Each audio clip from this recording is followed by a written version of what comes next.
Hello students of class 12th math बच्चे, जैसे कि आपका chapter number 2 inverse trigonometric functions मैंने स्टार्ट कर रखा है, जिसमें मैंने आपको थोड़े से बेसिक्स चीज़ों के बारे में समझा दिया है। आज बेटा मैं आपके लिए कुछ नए रिज़ल्ट लेके आई हूँ। आपने ये रिज़ल्ट याद रखने हैं। वैसे तो हमें ऑलमोस्ट आती ही हैं ये रिज़ल्ट, ठीक है, लेकिन 3 चीज़ें बस इसमें नई ऐड हुई हैं, हमने उनके बारे में डिस्कस करना है।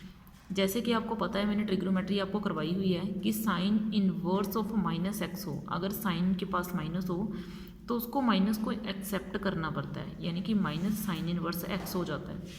अगर कोस इनवर्स माइनस एक्स हो, अगर कोस इनवर्स माइनस एक्स हो, यानी कि अगर कोस के एंगल में नेगेटिव हो, तो आप उसको ऐसे लिखोगे pi minus cos inverse x, ऐसे लिखोगे आप।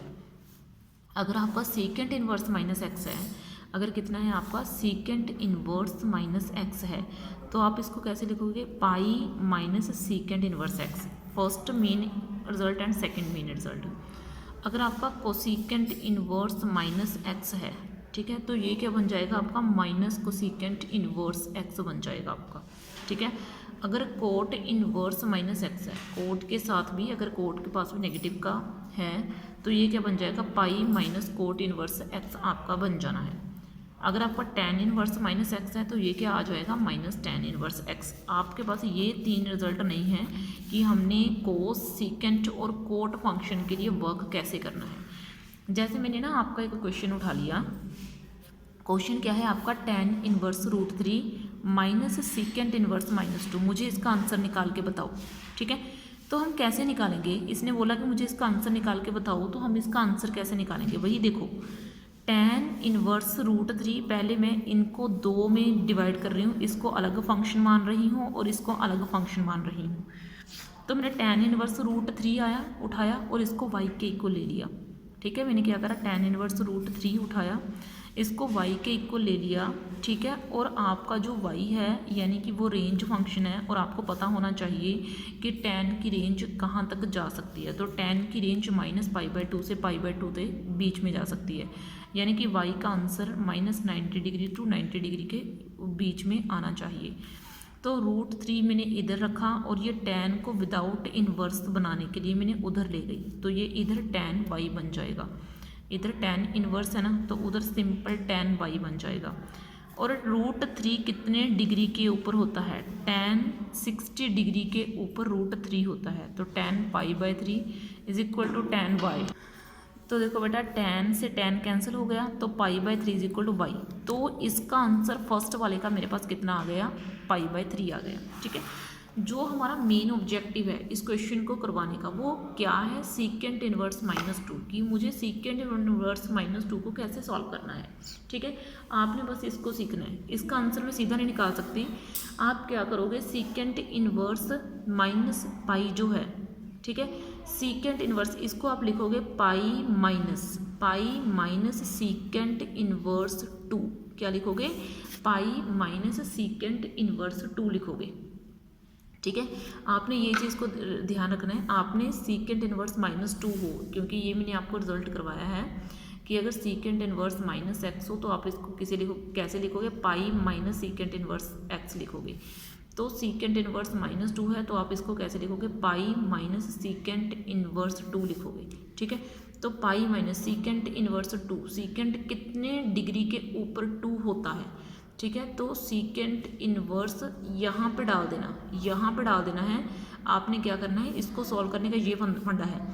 2 कितने डिग्री के ऊपर होता है, सीकेंट 2 डिग्री कितने के ऊपर होता है, सीकेंट होता है कितने के ऊपर, पाई बाय कितने के ऊपर, ध्यान रखना है, π/3 के ऊपर, π/3 के ऊपर। आपने इस 2 की जगह पर क्या डाल देनी है, ये डाल देना है कि सीकेंट π/3 कितने डिग्री के ऊपर होगा। फिर आपने ये सीकेंट से सीकेंट इनवर्स कैंसिल कर देना है, ठीक है। सीकेंट से यस, आपने सही समझा, विदाउट ट्रिग्नोमेट्रिक फंक्शन से हम trigonometric function simple same but solve कर सकते हैं। तो यहाँ से पाई बचा और यहाँ से मेरे पास क्या बचा, π/3। तो ये मैंने π/3 लिया और इसको आपस में सॉल्व किया, 3 पाई माइनस π/3, ठीक है।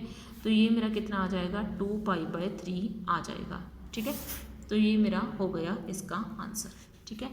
उसके बाद देखो बेटा थर्ड नेक्स्ट, अब मैं आपको एक और क्वेश्चन जो है वो करके बता रही हूँ। तो क्वेश्चन मैं उतार रही हूँ tan inverse 1 plus cos inverse -1/2 plus sine inverse ये है आपका -1/2।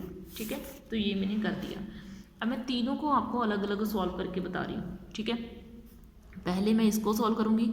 तो फर्स्ट मैं सॉल्व कर रही हूँ tan इनवर्स 1 को।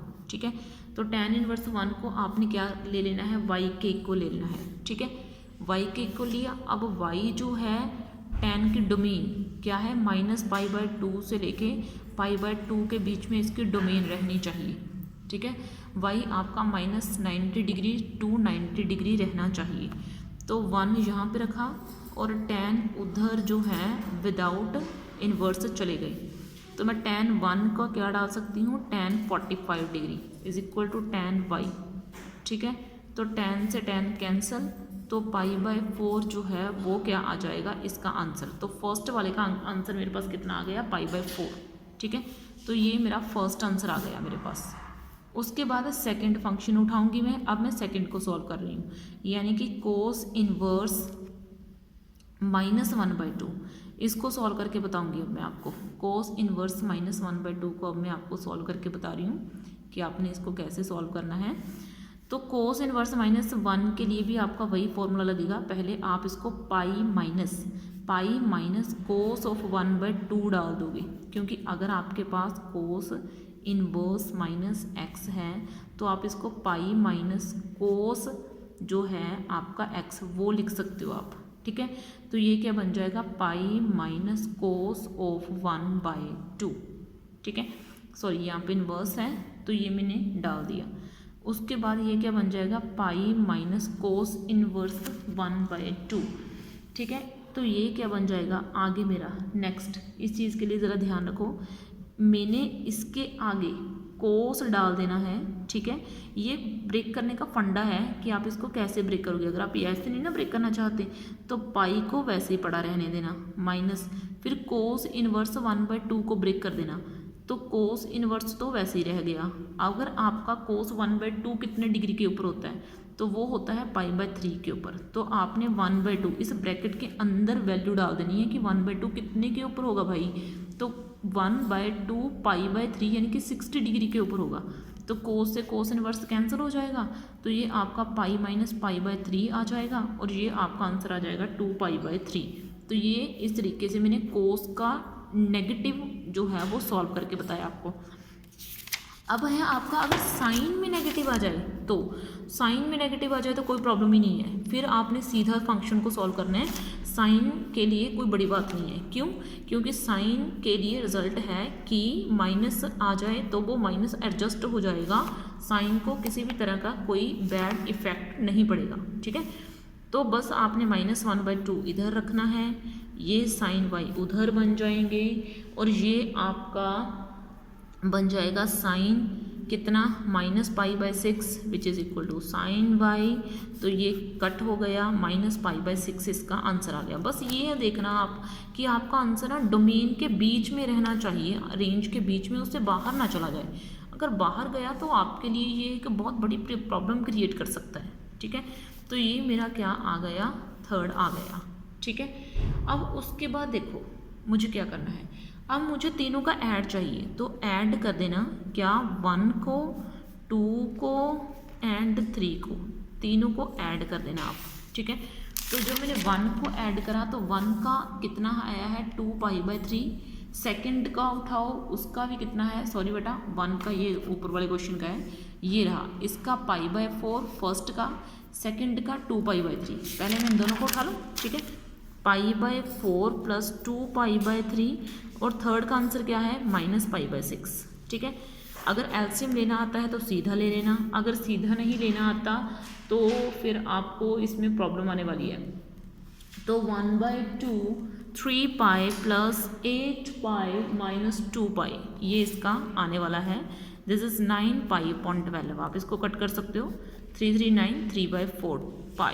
ठीक है, तो इस तरीके से आपने ये क्वेश्चंस डन करने हैं। मतलब आपने ध्यान रखना है नेगेटिव का, अगर साइन के पास नेगेटिव आ जाए तो कोई प्रॉब्लम नहीं है, tan के पास नेगेटिव आ जाए कोई प्रॉब्लम नहीं है, कोसेकेंड के पास नेगेटिव आ जाए कोई प्रॉब्लम नहीं है, लेकिन अगर कोट फंक्शन के पास, कोस फंक्शन के पास, सीकेंड फंक्शन के पास, इन तीनों फंक्शन के पास नेगेटिव आया तो आपको वैसे सॉल्व करना पड़ेगा जैसे मैंने आज आपको सॉल्व करके बताया। ठीक है, तो नेक्स्ट लेक्चर में मैं आपके इसके क्वेश्चंस उठा के ये एक्सरसाइज डन करने वाली हूँ और इसके साथ ही आपको ये चैप्टर भी डन हो जाएगा।